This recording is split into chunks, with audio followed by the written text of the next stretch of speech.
Thank you very much, Your Excellency. And now I give the floor to His Excellency Mohammed Aneif Atmar, Minister of Foreign Affairs of the Government of Afghanistan. Sir. Thank you, ma'am. Bismillahirrahmanirrahim. Let me also join my colleagues in saying that we are extremely pleased with the result that we have achieved from today's conference. This was a unique conference in many ways, under very difficult circumstances. We were having a kind of hybrid format for this conference. So the coronavirus certainly affected the way we do business, but it did not affect the solidarity, the strong political will of the international community, and their friendship and partnership with the people of Afghanistan. That I can say for sure.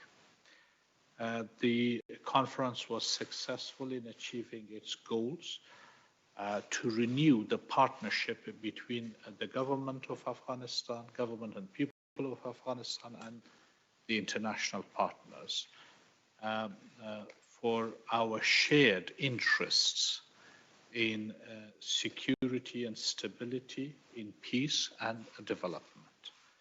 Again, it is important to highlight that the world community in Afghanistan reaffirmed that they have shared interest in addressing common concerns and threats to our security and our way of life. Specifically, as my colleagues said already, the conference achieved three things. One, the government of Afghanistan and the international community agreed on a political and development program for the coming 4 years. Second, we agreed on a set of rules, principles, and mutual accountability framework. That while we are friends, brothers and sisters, but we need to account to each other on our obligations and responsibilities. This was extremely important, that it will provide a high level of assurance and comfort to both sides. And the third achievement was pledges from both sides. The Afghan side pledged to do its part, to shoulder the responsibility for security and for reforms and good governance, and also to move with a strong political will to achieve peace. And the international partners agreed to provide not just financial resources, which is quite an impressive level of pledge. I mean, my colleagues talked about it, over 3 billion for the first year and around 13 billion altogether for the 4 years. Again, as I said earlier, that the COVID-19 might have affected the economies of our international partners, but not their generosity, not their ability to support. Also, our partners pledged their political and security support. Again, for all of that, we are extremely grateful to our partners, to our host country and our co-hosts, especially the government and people of Finland, United Nations, the host country Switzerland, and all of the over 90 countries and organizations that not only participated in the conference today, but spoke at the conference. They shared their wisdom with us, as well as their pledges of assistance and support. Let me quickly point out that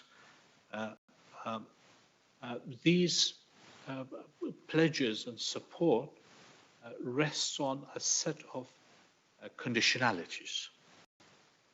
My colleagues spoke about those conditionalities, but let me get a little bit into details. There are two sets of conditionalities here. And the government of Afghanistan would like to be quite transparent about them because it's our intention to meet those conditionalities. We owe it to our people and we owe it to the international taxpayers and supporters of Afghanistan. The first set of conditionalities relate to peace. While the international community unanimously, wholeheartedly supported the peace process and welcomed peace negotiations and demanded a ceasefire, but at the same time they expressed their concerns as well about the peace process. It's important that they pointed out to the fact that the current level of violence is absolutely unacceptable in Afghanistan, and there will have to be an immediate ceasefire. This is a strong message to the Taliban that it's not just the people of Afghanistan who demand a ceasefire immediately now because of the emergency situation created as a result of the COVID-19 effects, but also the fact that it's for too long and with horrible humanitarian consequences for the people of Afghanistan. So the Taliban must listen to the demand made by the entire world community, represented by these great nations today. Second, the concerns that our partners also had about the peace process and the end state. The process must be inclusive. The process must not be hindered by artificial obstacles. And the government of Afghanistan clearly stated its intentions that we will not be the ones creating obstacles to the peace process. We will be the ones with full commitment and strong political will to enable the peace process to move ahead. And I hope the Taliban will have the courage to come out and show the same level of commitment to peace.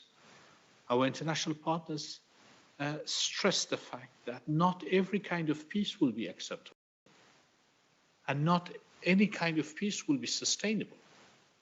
It will have to be peace that protects the basic rights of the Afghan people, the achievements, the political, socio-economic achievements of the Afghan people over the past 19 years. Afghanistan will have to remain a democratic country, respectful of human rights, women's rights, and the rights of the minorities.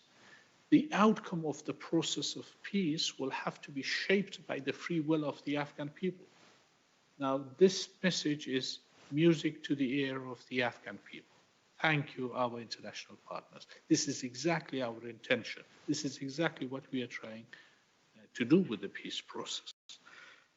Now, the second set of conditionalities related to good governance, and specifically the message was given to the government of Afghanistan. This message related to respect for the rule of law, democracy and democratic processes and governance, respect for women's rights and women's participation and the participation of minorities in the process.